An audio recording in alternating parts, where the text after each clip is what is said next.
The Film Learning 60K short film competition with over $1,000 in prizes is now on. Head to filmlearn.com to download your entry pack and to enter your short film.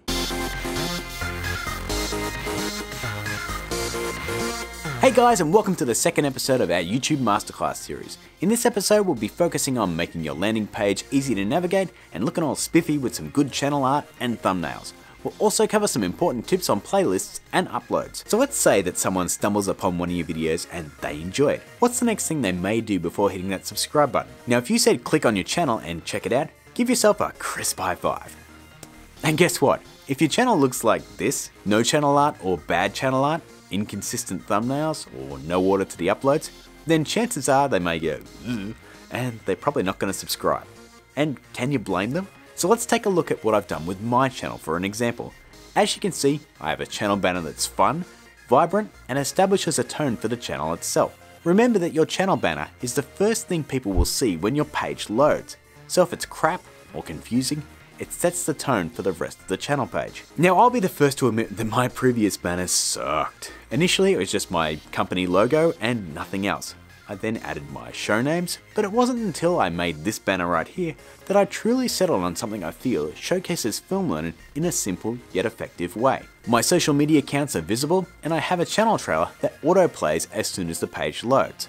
If we scroll down, you see I have my recent uploads, followed by my popular uploads, which itself demonstrates some of the larger viewed videos on the channel. A little bit of bragging like that is more than okay. From there, it's simply all of my videos broken up into various playlists. For example, all 5 seasons of Film Learning, my vlogs, and so on. The point of showing you this is simple. This layout is clean, everything is easy to find and navigate through. If someone clicks on my channel, I've made it as easy as possible to see what the channel is about and where to find things. Now, take a look at your own channel. Take a look like you're seeing it for the first time and ask yourself, is it appealing? If not, what do you need to change? Think of it kind of like this. Your video is like your first date. They've had fun, but they haven't made up their mind about you yet. Your channel page is inviting them around to your place for a second date. If the place is a mess with Skippy's belly button lint on the dresser, they ain't coming back. Ugh. Let's just shake off that image and move on to thumbnails, shall we? In most cases, it's the first thing people see before they click on your video. So you might even say that it's just as important as the video itself. If we click on the videos section of my channel, you can see that for the most part, I'm pretty consistent with my thumbnails. Now, obviously I redesigned my entire Film Learning brand recently, but even before that, I kept everything consistent. The Film Learning episodes have a standard layout that features the logo and a title below. My vlogs have their own version of that layout, and when I do something random, I make sure that it looks totally different and stands out separate from both of these shows. So, what do you need to do to make a successful thumbnail? Number 1. It needs to stand out. Whether you use bold text or a jazzy picture, it really needs to pop and draw the viewer's eye. 2. It needs to tell the viewer exactly what they need to know to make them click on it. 3. It needs a pair of boobs, a red circle, and an arrow. No, it doesn't. Don't do that. You're better than that. No, number 3 is it needs to be clear that it's your video.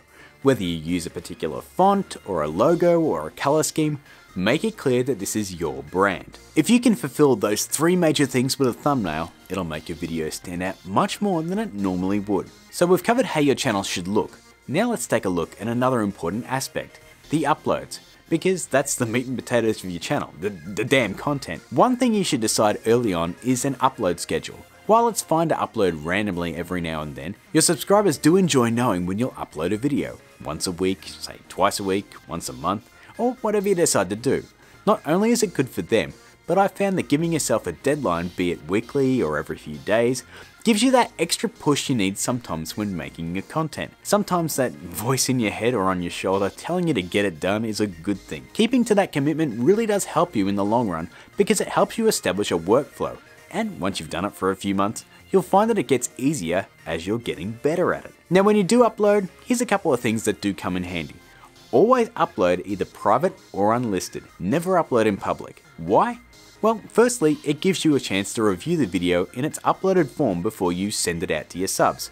It also gives you more time to work on the back end stuff, adding cards, getting the end screen sorted, making sure you have the right tags and title, basically making sure that your video is exactly how you want your subscribers to see it before you put it out there. Now me personally, I have a bunch of default tags, a default title, a default description, with all my info set up as soon as I upload a video, which is very easy to set up. So let's have a look at how you do that. Within your Creator Studio, head to Channel and click Upload Defaults.